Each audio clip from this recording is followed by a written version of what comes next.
आदाब नाजरीन, INE today news में आपका खैर मकदम करते हैं।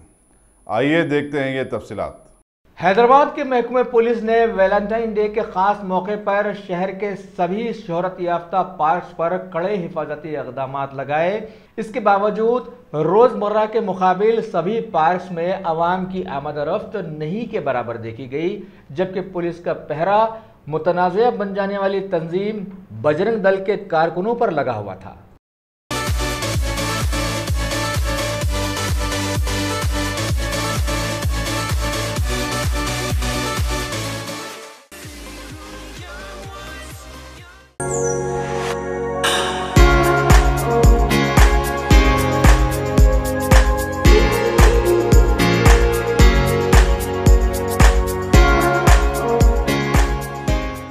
अगर आपने हमारे चैनल को सब्सक्राइब नहीं किया है तो आपको यहाँ सब्सक्राइब बटन दिख रहा है, उसे क्लिक करिए और सब्सक्राइब कीजिए और साथ ही साथ बेल आइकॉन को भी क्लिक करिएगा, जिससे कि आपको ताजा अपडेट मिलते रहें।